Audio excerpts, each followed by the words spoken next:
നമസ്കാരം, പുതിയൊരു വീഡിയോയിലേക്ക് എല്ലാവർക്കും സ്വാഗതം.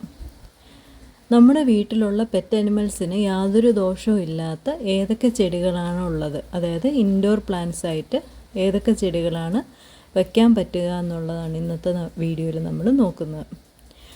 പെറ്റ് ഫ്രണ്ട്ലി ഇൻഡോർ പ്ലാന്റ്സ് എന്ന് പറഞ്ഞാൽ നമ്മുടെ വീട്ടിൽ ഓമനിച്ച് വളർത്തുന്ന പെറ്റ് അനിമൽസ് ഉണ്ടല്ലോ, അതിൻ്റെ ഉള്ളിൽ ചെന്നാലും അതിൻ്റെ ആരോഗ്യത്തിന് യാതൊരു ദോഷവും സംഭവിക്കാത്ത ചെടികളെന്നുള്ളതാണ് അർത്ഥമാക്കുന്നത്. ഈ പെറ്റ് ഫ്രണ്ട്ലി പ്ലാന്റ്സിൻ്റെ പ്രത്യേകത എന്താണെന്ന് വെച്ചാൽ, അത് നമ്മുടെ വീട്ടിലുള്ള അനിമൽസ് കഴിച്ചാലും മൃഗങ്ങൾ കഴിച്ചാലും അതിൻ്റെ ദഹന വ്യവസ്ഥയ്ക്ക് യാതൊരു പ്രശ്നവും ഉണ്ടാക്കാതെ അത് പുറത്തെ പൊക്കോളും.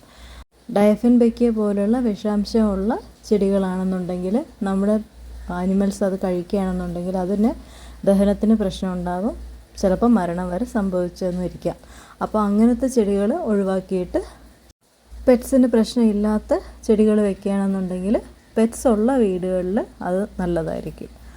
അങ്ങനെ പെറ്റ് ഫ്രണ്ട്ലി ആയിട്ടുള്ള ഏതൊക്കെ ഇൻഡോർ പ്ലാന്റ്സ് ആണ് സാധാരണ നമ്മൾ ഉപയോഗിക്കുക എന്നുള്ളത് നോക്കാം. ഒന്നാമത്തത് അരക്കാപ്പാം, രണ്ടാമത്തത് കലാത്തിയ, പിന്നെ മൂന്നാമത്തത് സ്പൈഡർ പ്ലാന്റ്, പിന്നെ സക്കുലൻസ്. നമുക്ക് ഏതെങ്കിലും ഇപ്പോൾ കാക്ടേ വിഭാഗത്തിൽ പെട്ടതുണ്ടല്ലോ, കള്ളിമുൾ ചെടിയുടെ വിഭാഗത്തിൽപ്പെട്ട അത് പെറ്റ് ഫ്രണ്ട്ലിയാണ്. പിന്നെ അഞ്ചാമത്തത് ഓർക്കിഡ്സ്, പ്രത്യേകിച്ചും ഡെൻഡ്രോബിയംസ്. അപ്പോൾ ഇങ്ങനെ 5 ചെടികളാണ് സാധാരണയായിട്ട് പെറ്റ് ഫ്രണ്ട്ലി പ്ലാന്റ്സിൻ്റെ ഗണത്തിൽ ഉൾപ്പെടുത്തിയിട്ടുള്ളത്. ഈ ചെടികളിലെ ഏതെങ്കിലും ഭാഗം നമ്മുടെ പെറ്റ്സ് കഴിച്ചു എന്ന് വെച്ചിട്ട് അതിന് യാതൊരു ദോഷവും സംഭവിക്കാൻ പോകുന്നില്ല കേട്ടോ. അപ്പോൾ ഇതിൽ അരക്കാപ്പാമം കലാത്തിയും വളരെ ഈസി ആയിട്ട് നമുക്ക് വളർത്തിയെടുക്കാൻ പറ്റുന്നതാണ്. സ്പൈഡർ പ്ലാന്റ് കുറച്ച് ബുദ്ധിമുട്ടാണ്, വേറൊന്നുമല്ല, വെള്ളം കാര്യമായിട്ട് ഒഴിച്ചു കൊടുക്കണം.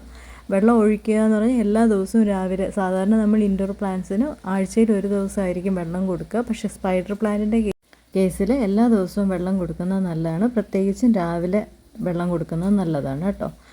വെള്ളം കൊടുക്കുമ്പോൾ ഒരു കാര്യം ശ്രദ്ധിക്കാനുള്ളത്, ഫുള്ളായിട്ട് വെള്ളം കൊടുക്കുകയും വേണം. അതായത് ചട്ടിയിൽ നിന്ന് വെള്ളം ഇറ്റിറ്റ് വീഴുന്ന ഒരു കണ്ടീഷൻ വരെ നമ്മൾ വെള്ളം ഒഴിച്ചു കൊടുക്കുക. കുറേശ്ശെ ഒഴിച്ചു കൊടുത്തിട്ട് പോകരുത്.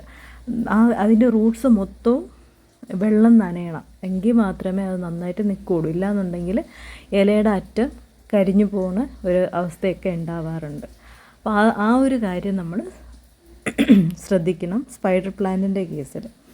പിന്നെ സക്കുലൻസ് അറിയാമല്ലോ, മരുഭൂമിയിൽ നിൽക്കുന്നതായതുകൊണ്ട് തന്നെ വെള്ളം വല്ലപ്പോഴും കൊടുത്താൽ മതി. മാസത്തിലൊരു പ്രാവശ്യമൊക്കെ വെള്ളം കൊടുത്താൽ തന്നെ സക്കുലൻസും കാക്ടേ വിഭാഗത്തിലുള്ള ചെടികളും ഒരു പ്രശ്നമില്ലാതെ നിൽക്കും. പിന്നെ ഓർക്കിഡ്സിനെ നമ്മൾ ഇൻഡോർ പ്ലാന്റ് എന്ന് ശരിക്കും പറയാൻ പറ്റില്ല. ഈ സൺഷെയ്ഡിൻ്റെ ഭാഗത്ത് അല്ലെങ്കിൽ ബാൽക്കണിയിലൊക്കെ വയ്ക്കാൻ വേണ്ടിയിട്ടാണ് ഡെൻഡ്രോബിയംസ് സാധാരണ ഉപയോഗിക്കുക. അതും ശരിക്കും പെറ്റ് ഫ്രണ്ട്ലി ആയിട്ടുള്ളൊരു പ്ലാന്റാണ്.